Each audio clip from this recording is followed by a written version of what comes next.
morning student. In last lecture I have finished the types of mixture या impure substances. वहाँ पर मैंने impure substances को दो पार्ट में डिवाइड किया था.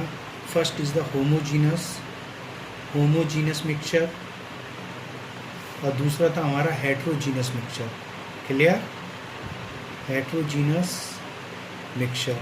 होमोजीनस मिक्सचर कैसे मिक्सचर होते हैं? मिक्सचर है भी, ठीक है, यूनिफॉर्म कंपोजिशन ऑफ एलिमेंट और कंपाउंड, जबकि they do not have uniform composition of element और कंपाउंड. इसमें यूनिफॉर्म कंपोजिशन होता है, इसमें यूनिफॉर्म कंपोजिशन एलिमेंट और कंपाउंड का नहीं होता है. तो जो होमोजीनस कंपाउंड था, ठीक है, इसके मैंने कई सारे एग्जांपल बताए थे आप लोगों को. शुगर को हम वाटर में डिजॉल्व करते तो होमोजीनस आपका मिक्सचर होगा. सॉल्ट को वाटर में डिजॉल्व करें वो भी होमोजीनस होगा. कॉपर सल्फेट को हम वाटर में डिजॉल्व करें तो वो भी होमोजीनस मिक्सचर होगा. Biogas, petroleum, soft drink, air mixtures, ये सारे कैसे होंगे? होमोजीनस मिक्सचर होते हैं. Alloy also, ALLOYS, alloy also put into the homogeneous mixture. ठीक है. हेट्रोजीनस मिक्सचर कौन से होते हैं? जैसे ऑयल के अंदर हम वाटर को डिजॉल्व करते हैं या वाटर के अंदर ऑयल को डाल दें तो वो हेट्रोजीनस मिक्सचर होगा. ठीक है. Salt and sand mixture, salt को सैंड का मिक्सचर. पॉल्यूटेड एयर वो भी कैसा होता है? हेट्रोजीनस मिक्सचर होता है. मडी वाटर वो भी आपका कैसा होता है? हेट्रोजीनस मिक्सचर होता है. क्लियर? होमोजीनस मिक्सचर के अंदर हम रखते हैं ट्रू सॉल्यूशन के अंदर. किसको रखते हैं? True solution. किसको रखते हैं? True solution, TRUE, true solution.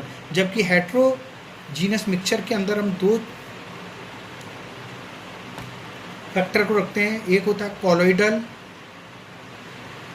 Solution और एक होता है हमारा सस्पेंशन सॉल्यूशन. इसको मैं यही थोड़ा सा बता देता हूँ, डिटेल हम बाद में लेंगे. ठीक है.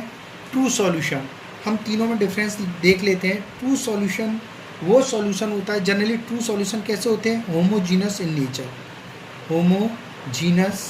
In nature. ये नेचर में कैसे होते हैं? Heterogeneous in nature. और ये भी कैसे होते हैं? Heterogeneous in nature. एक इम्पोर्टेंट करैक्टर आता है सॉल्यूट साइज का. ठीक है. ट्रू सॉल्यूशन कैसे बनता है? Solute plus solution. ठीक है. तो इसमें सॉल्यूट के पार्टिकल का जो साइज जो होगा वो 1 नैनोमीटर से बहुत कम होगा. ठीक है. तो इसमें पार्टिकल साइज ऑफ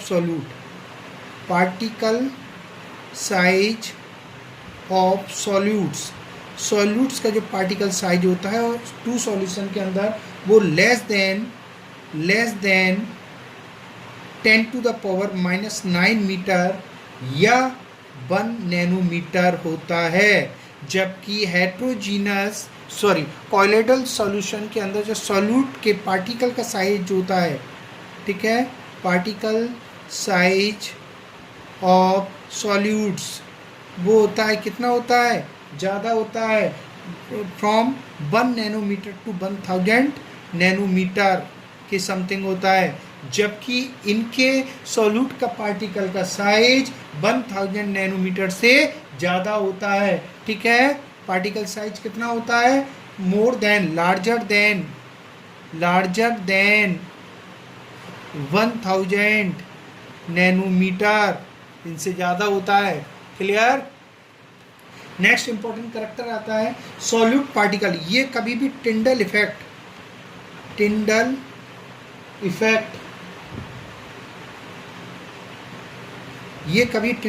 शो नहीं करते हैं, जबकि ये टिंडल इफेक्ट शो करते हैं और ये भी टिंडल इफेक्ट शो नहीं करते हैं. टिंडल इफेक्ट के बारे में डिटेल मैं बाद में लूँगा. नेक्स्ट इसका मैं लेक्चर बनाऊँगा, तब आपको बताऊंगा पूरा डिटेल. ठीक है. होता क्या टिंडल इफेक्ट. ठीक है.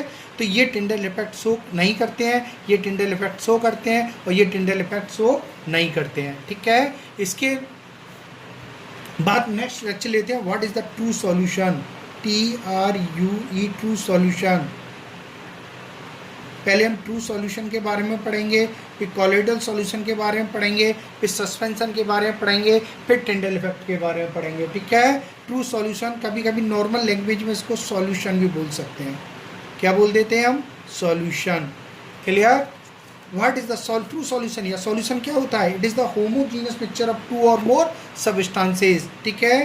तो ये क्या होता है, होमोजीनियस मिक्सचर होता है, होमोजीनियस मिक्सचर ऑफ टू और मोर सबस्टांसेस, क्लियर। जैसे एग्जाम्पल में एक ले लेता हूँ, शुगर सॉल्यूशन। शुगर सॉल्यूशन कैसे बनता है सॉल्यूट प्लस सॉल्वेंट, यह सॉल्यूट क्या होता है, शुगर, और सॉल्वेंट क्या होता है, वाटर, क्लियर। यह सॉलिड होता है, लिक्विड होता है, लेकिन इन दोनों को मिक्स करते हैं तो हमें कैसा यूनिफॉर्म सॉल्यूशन मिलता है, जिसको जैसा कि वो कैसा होता है, होमोजीनस, ठीक है। हम सॉल्यूट और उस सॉल्यूशन में सॉल्यूट और सॉल्वेंट को सेपरेटली आइडेंटिफाई नहीं कर सकते हैं, क्लियर। तो सॉल्यूट प्लस सॉल्वेंट आपस में मिलते हैं, क्या बनाते हैं, सॉल्यूशन बनाते हैं, ठीक है। सॉल्यूट को हम जनरली क्या बोलते हैं, डिजॉल्व फेज, क्या बोलते हैं, डिजॉल्व फेज भी बोलते हैं, डिजॉल्व्ड फेज भी बोलते हैं। और सॉल्वेंट को हम क्या बोलते हैं, डिजॉल्विंग फेज बोलते हैं, ठीक है। जो डिजॉल्व होता है, डिजॉल्विंग मतलब जो सॉल्यूट को डिजॉल्व करता है, ठीक है, क्लियर। ये जो होता है हमेशा solute in less amount, present in less amount into the solution. Solute हमेशा सॉल्यूशन के अंदर लेस अमाउंट में होता है, जबकि सॉल्वेंट कैसा होता है, in larger amount.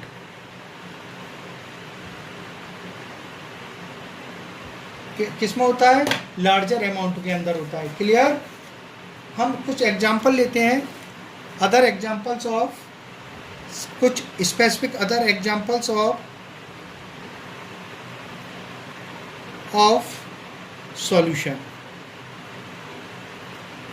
First example, important example है टिंक्चर ऑफ आयोडीन, ठीक है। कौन सा होता है, टिंक्चर ऑफ आयोडीन, ठीक है। अगर हम आयोडीन ले लें, आयोडीन को हम एल्कोहल के अंदर डिजॉल्व कर दें तो क्या बनता है, टिंक्चर ऑफ आयोडीन, इसको मेडिसिन में यूज किया, ऑर्नमेंट के फॉर्म में यूज किया जाता है, एज ए मेडिसिन यूज किया जाता है। यह आयोडीन जो होता है सॉल्यूट होता है, जबकि एल्कोहल जो होता है सॉल्वेंट होता है, क्लियर।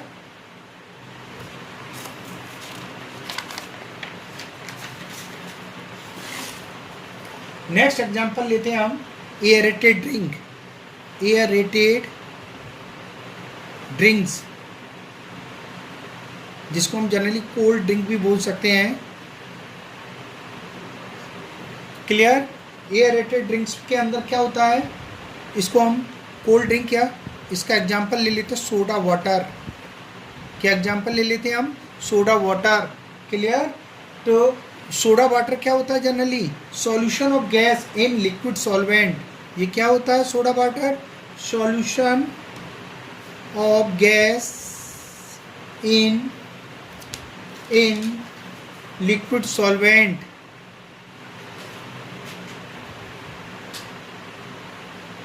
क्लियर। यहाँ जो CO2 जो होती है, गैस होती है, CO2 गैस जो होती है किसकी तरह यूज करते हैं, एज सॉल्यूट की तरह यूज करते हैं। जो वाटर जो होता है एज सॉल्वेंट, किसकी तरह काम करता है, सॉल्वेंट की तरह काम करता है, ठीक है। को सोडा वाटर के अंदर CO2 गैस सॉल्यूट की तरह काम करती है, और इसी सोडा वाटर के अंदर वाटर जो होता है सॉल्वेंट की तरह काम करता है, क्लियर। एक नया इसमें इसी में एक टॉपिक ले लेता हूँ क्योंकि वो आगे भी यूज होगा, व्हाट इज द एलॉय।